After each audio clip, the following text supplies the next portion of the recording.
Waking up in a void is basically the ultimate system glitch, and Lilith is right there delivering a monologue that feels like a cinematic cutscene.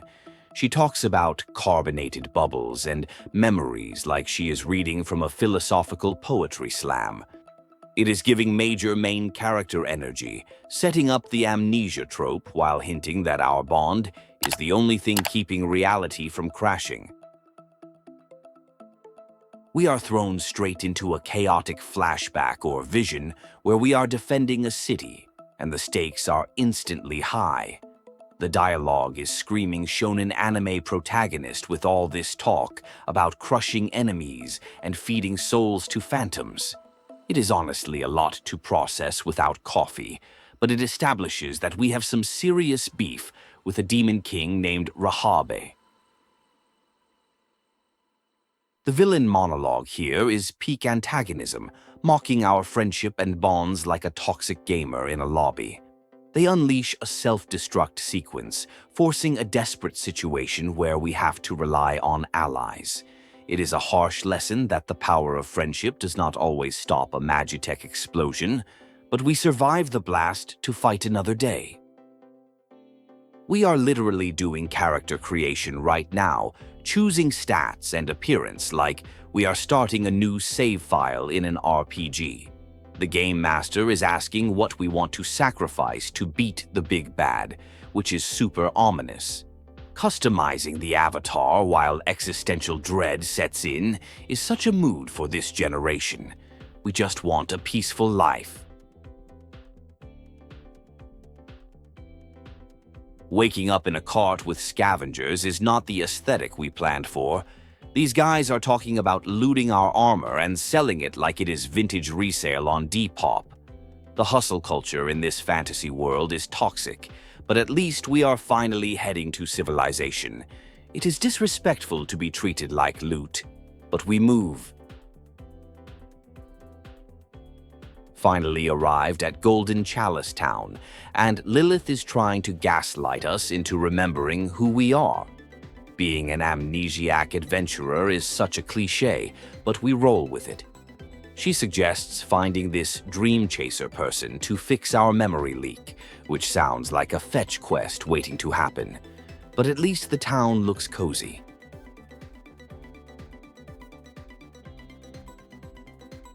We are learning about the local religion, the Isaiah sect, which feels like a mega-church franchise with branches everywhere.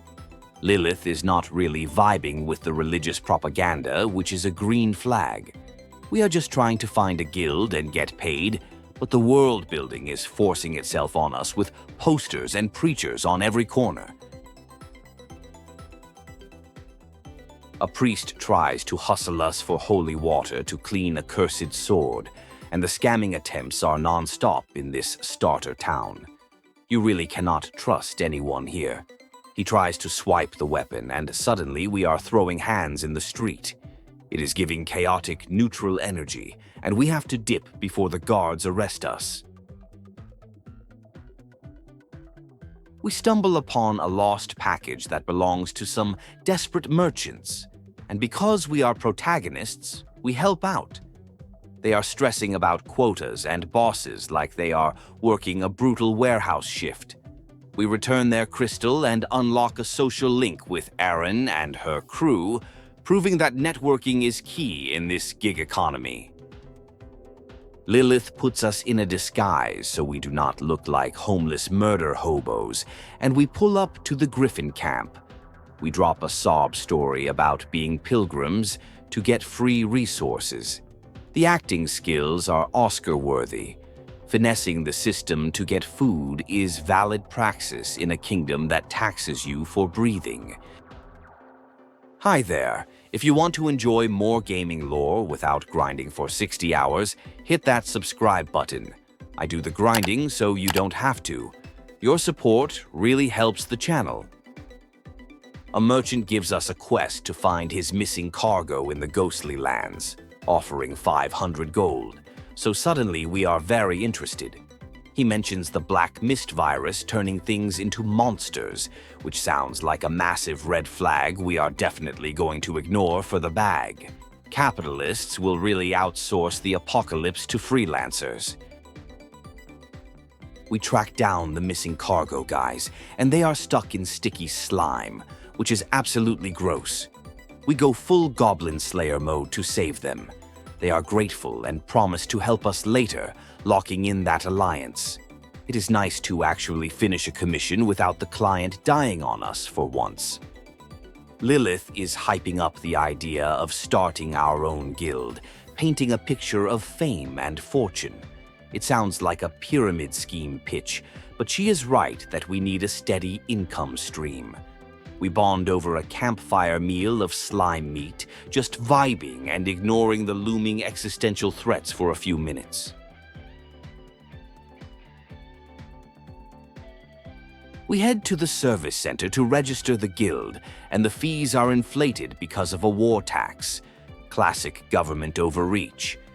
We find out Lilith has a frozen guild account with debt attached, and we inherit it to restart the business. We are literally starting a startup in the red, which is the most millennial financial decision ever. The receptionist drops a bombshell that we need 5 members in a month, or the guild gets deleted.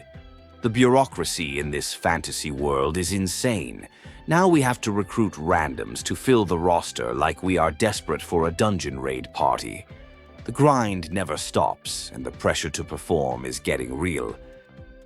People are gossiping about shapeshifters kidnapping criminals, which sounds like a total urban legend or a psyop.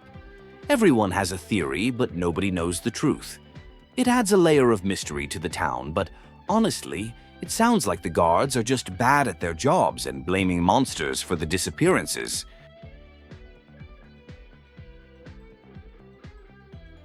We unlock the guild house, and it turns out our neighbors are the merchant trio we saved earlier. They are installing a magical toilet, which is a weird flex, but okay. It is giving sitcom energy with the quirky neighbors next door. At least we have allies nearby when things inevitably go south and the plot gets dark. We see someone getting shaken down and step in, but it turns out the victim is Charlotte, a chaotic scientist with illegal tech. The guards show up and arrest everyone, including us, for possession of dangerous magic. We went from local heroes to felons in 5 seconds flat. The justice system here is obviously flawed. In the holding cell, Charlotte agrees to join our guild just to get out of trouble and secure research funding. She wants to study our weird physiology, which is invasive, but whatever. We got a new party member, even if she is a mad scientist who views us as a lab rat. We are building a team of misfits. We meet a hunter named Green who drops lore about the shapeshifters. He claims they do not kill but parasitize people to roleplay as humans. It is super creepy body horror stuff. He seems to know more than he lets on, acting all mysterious and brooding like a noir detective who has seen too much. We get jumped by some rival guild goons called Fang, who are trash-talking and trying to poach us. It turns into a brawl, and we have to teach them a lesson about consent and personal space. The combat is messy, but it proves our guild is not to be messed with. Guild politics are just high school drama with swords.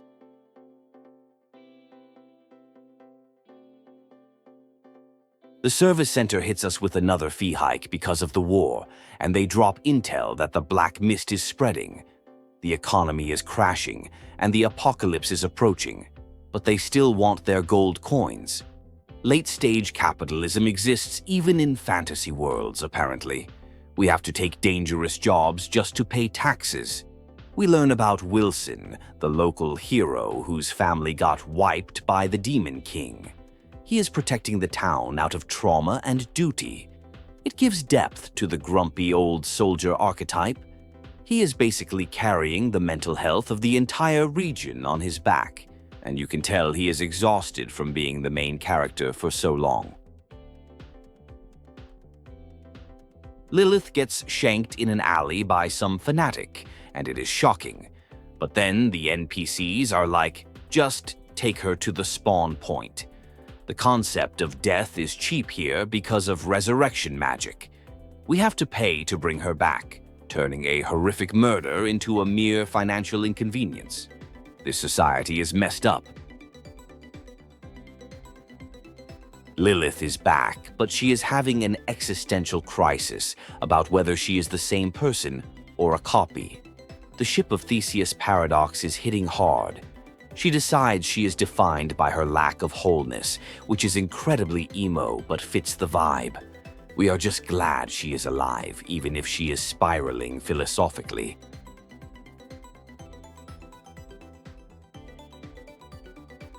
A massive bounty drops for the shapeshifter, but a local woman makes us swear not to hurt it.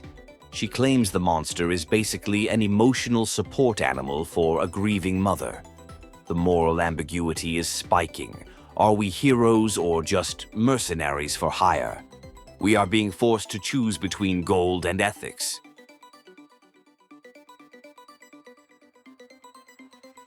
We get invited to a massive raid led by Wilson. He gives a hype speech about how resurrection is their greatest weapon against the demons. He is basically telling everyone to die repeatedly for the cause. It is inspiring but also dystopian when you really think about the mechanics of it. The military-industrial complex is thriving on necromancy. Wilson pulls us aside and admits the situation is dire.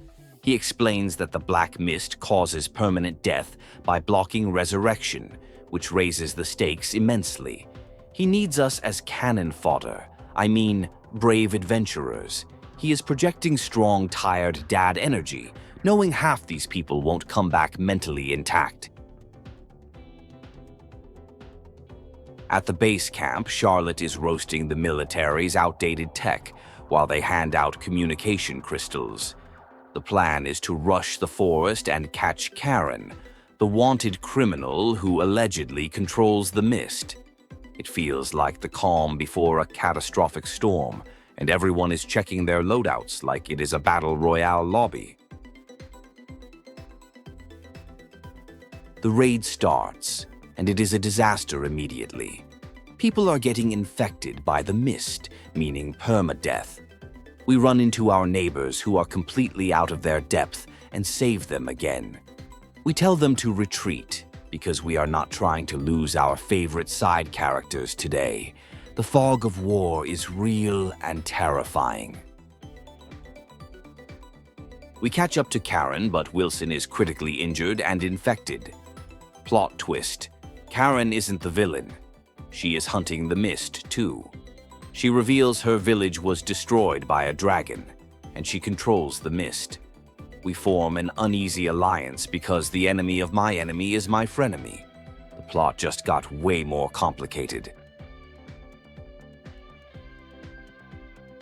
Wilson realizes he is turning into a monster and decides to stay behind to buy us time, using his lack of pain sensation to tank damage. It is a classic heroic sacrifice moment that hits right in the feels. He passes the torch to us, which is a heavy burden we did not ask for. We have to leave him behind. We drag Wilson's half-corrupted body back to town, and the guards freak out seeing us with Karen. We have to stand off against the military to protect our new goth teammate. We basically force them to accept her help, asserting dominance over the local law enforcement. We are writing the rules now, and they just have to deal with it. We officially recruit Karen into the guild. Charlotte is hyped because she wants to study Karen's weird powers. Karen is tsundere about it, acting like she hates us, but she sticks around. The party composition is getting really weird. A robot, a scientist, a mist witch, and us. We are basically the Suicide Squad of this fantasy world. With Wilson out of commission, his assistant Ronnie steps up. He is terrified but organizing the city defense. He asks us to rally the criminal underworld for a guerrilla war in the streets. It is desperate times, so we are weaponizing the local thugs to save the neighborhood. Ronnie is having a major character development arc right now. The demon army attacks, and we are defending the resurrection stone because if that breaks, it is game over. The sheer number of enemies is overwhelming. We are running on adrenaline and potion fumes, holding the line against wave after wave of high-level mobs. The stakes have never been higher, and the city is burning around us. We check in with Ronnie, who knows the city is probably doomed, but refuses to leave. He is ready to go down with the ship. We have a heart-to-heart about fighting for your home even when it is hopeless. It is grim, but seeing a bureaucrat find his spine is actually inspiring. We decide to stand our ground with him. Weirdly, we get a breather moment with Lilith in a bookstore right before the final battle. We talk about romance novels and feelings. She confesses she loves the Guildmaster, which is us, but keeps it vague. It is a major death flag to have a romantic moment right in the middle of a siege, but it adds to the emotional stakes. We bump into someone claiming to be the avatar of Isaiah, the goddess. She is injured and terrified, saying the religious sect orchestrated her kidnapping. The lore is getting deep, the church is corrupt, and even the gods are pawns in this political 4D chess game. Nothing is sacred anymore, and we have to protect her. Wilson shows up, but he is fully corrupted by the mist. He is ranting about politics and his failed dreams while trying to kill us. It is a tragic boss fight against our former mentor. We have to put him down to save his dignity. It is incredibly messed up and shows just how cruel this world can be to its heroes. We defeat Wilson in a heartbreaking duel. It is not a victory, it is a mercy kill. We give him a warrior's send-off, acknowledging his bravery before the corruption took over. The party is traumatized, but we have to keep moving because the actual demon generals are still coming. There is no time to grieve when the sky is falling. The survivors are looking to us as their new leader, thanking us for saving them. We find out Aaron stayed behind to find us and is now missing. The guilt trip is real. We have to go back into the danger zone to find our neighbor because we do not leave homies behind. The victory feels hollow with friends still missing.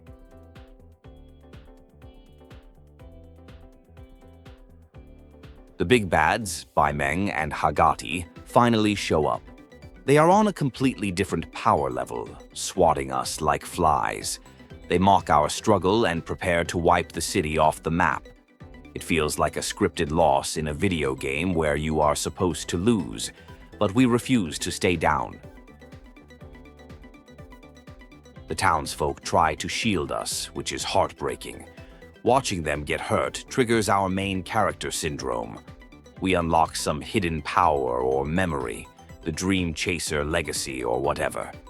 We unleash a massive energy blast that pushes the demons back, proving that we are not just some random amnesiac, but a literal powerhouse. The sheer aura of our power-up forces the demons to retreat. They promise to come back, but for now, we won. The city is a ruin. Wilson is dead, but we survived. We check on everyone, and despite the tragedy, there is a glimmer of hope. We are the hero now, and the real journey is just beginning.